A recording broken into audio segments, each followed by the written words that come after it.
ये मन को ताकत संकल्प विकल्प से मिलती है, और जितना ही इसे भगाओगे दौड़ाओगे इतना ही ये अशांत पैदा करेगा आपके अंदर। इस मन के लिए कहा है कि इस मन को अभ्यास के द्वारा इसे एकाग्रचित होकर शांत बैठकर इतना धीरे धीरे अभ्यास करो कि इसके संकल्प विकल्प उठना बंद हो जाए।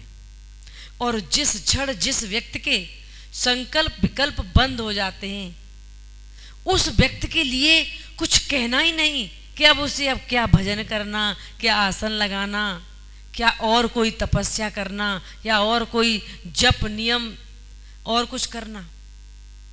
सारी चीजें चाहे व्रत उपवास नियम कुछ भी हो, सब इसी के लिए हैं कि आप किसी तरह अपने मन को संकल्प विकल्प रहित करके अपनी आत्मा में स्थिर कर लो। आत्म स्थिर जैसे ही हुआ वैसे ही आपको आत्म शांति और आत्म ज्ञान होने लगेगा। बहुत मुझे संत ऐसे भी मिलते हैं जो इस चीज को नकारते हैं कि ध्यान और साधना कुछ नहीं, कि क्या आंखें बंद करके बैठना, क्या किसको देखना, कहाँ क्या करना। और कभी साहब का एक वो भजन सुना देते हैं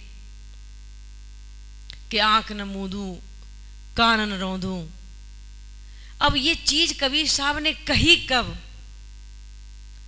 यदि कोई मास्टर कहे एक क्लास के बच्चे से कि आप क्या स्लेट पे लिखते हो, क्या आई सीखते हो, तो वो बच्चा कहेगा कि जो आप पढ़ाई पढ़ाते हो उस तक मुझे समय लगेगा, जब वहां पहुंच जाएंगे तो अब ये सारी चीजें छोड़ देंगे। लेकिन शुरुआत में उस मन को स्थिर करने के लिए आसन भी जरूरी है, एकाग्रचित होना भी जरूरी है, अपनी इंद्रियों का संयम भी जरूरी है, और बगैर अभ्यास के संसार का कोई काम नहीं कर सकते हो।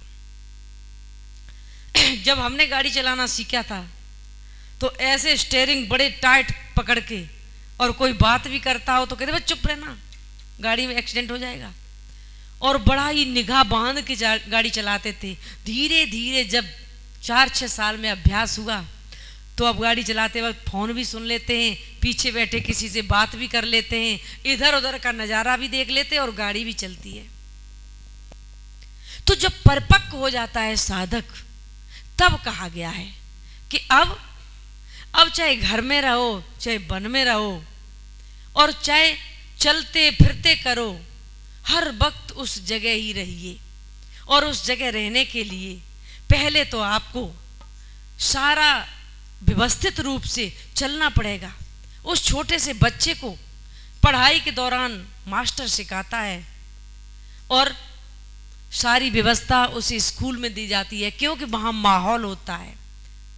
सारे बच्चे पढ़ते हैं तो बच्चे पढ़ने का माहौल हो जाता है, विद्यालय में विद्यार्थी सिखाता है। और धीरे धीरे कि माली सींचे 100 घड़ा ऋतु आए फल दे, आप उसका अभ्यास करते करते एक समय ऐसा आ जाएगा जब आप उस लाइन में परिपक्व हो जाते हो। महात्मा बुद्ध से उनके एक शिष्य ने कहा कि आपके पिताजी बुला रहे हैं राजमहल में, और आप आधी रात के समय अपने छोटे से 1 महीने के बच्चे को छोड़कर, जवान पत्नी को छोड़कर, पूरा राज्य छोड़कर चले आए जंगलों में, और आपके पिताजी बुला रहे हैं, क्या आप जाएंगे? तो महात्मा बुद्ध ने कहा हाँ हम जाएंगे। तो उनके शिष्यों को बड़ा आश्चर्य हुआ कि आप अब कैसे जाओगे? तो महात्मा बुद्ध ने यही कहा, उस वक्त मेरा छोड़ना जरूरी था, उस वक्त हम उस राजमहल में पत्नी और बच्चों के बीच इतने बुद्धत्व को प्राप्त नहीं हो पाते। लेकिन आज जब हम बुद्धत्व को प्राप्त हो गए और पिताजी की इच्छा है दर्शनों की, तो हम जाएंगे। अब परिपक्व हो गए, अब मेरे स्वभाव पर, मेरे व्यक्तित्व पर अब संसार का, परिवार का कोई असर नहीं पड़ेगा। इसलिए साहब भी कहते हैं, अन्य अन्य संत पुरुष भी कहते हैं कि मुझे साधना काल में बहुत सावधान रहने की जरूरत है। और जब हम परिपक्व हो जाएं, फिर कुछ भी कहें, कहीं भी रहें, और फिर हमें सहने की शक्ति मिल जाती है। लेकिन शुरुआत में यदि किसी ने अपशब्द भी बोल दिए तो मुझे बुरे लगते हैं।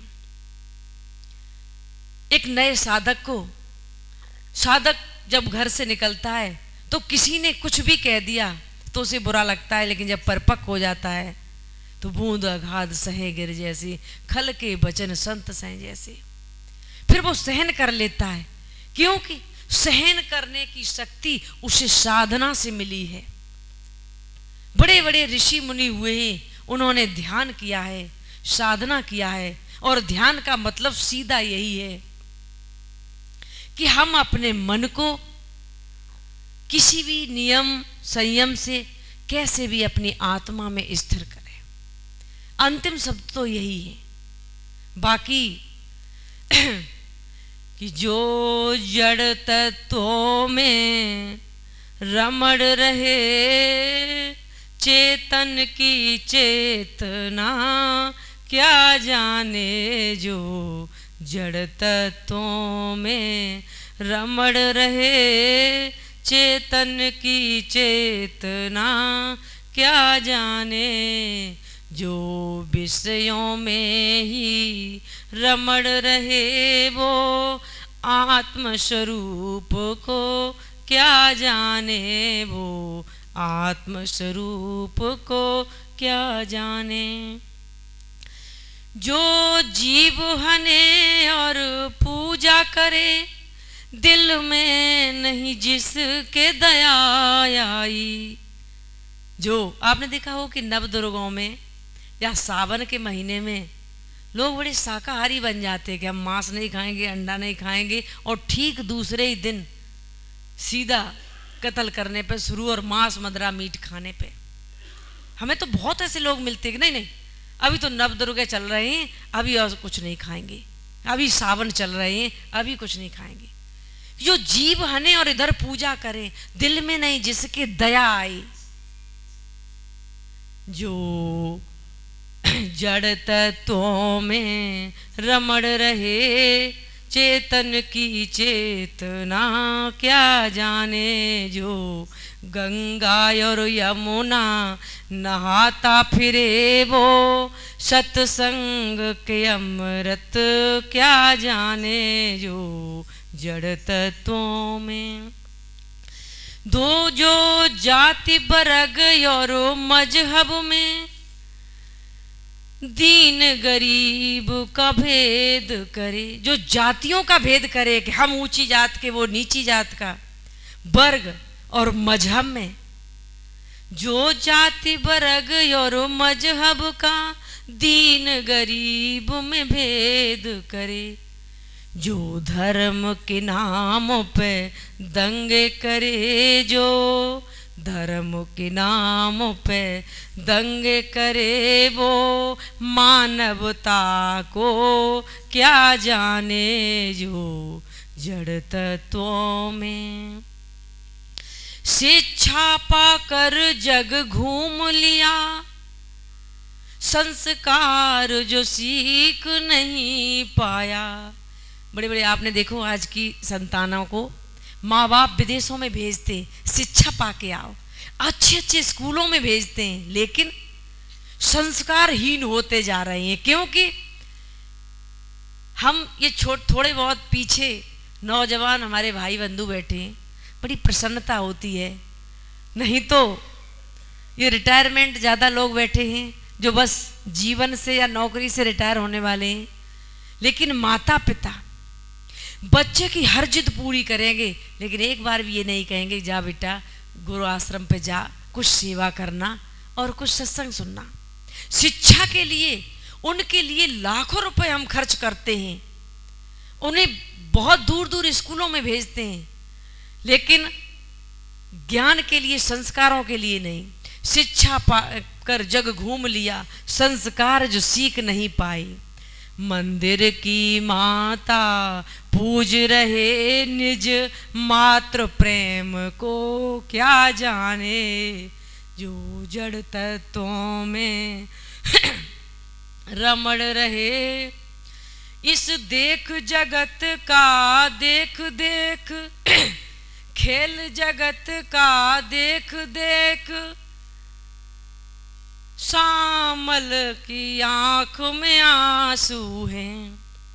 दुनिया वालों से क्या मैं कहूँ, दुनिया वालों से क्या मैं कहूँ, सारा जग भ्रम में पड़ा हुआ जो जड़ तत्वों में रमण रहे। चेतन की चेतना क्या जाने चेतन की। अपने आत्म स्वरूप को पहचानो, गुरुदेव को पहचानो, सदकर्मों में लगाओ। मैं अपनी वाणी को इन्हीं शब्दों के साथ विराम देते हैं। बोलिए श्री सद्गुरुदेव की जय हो।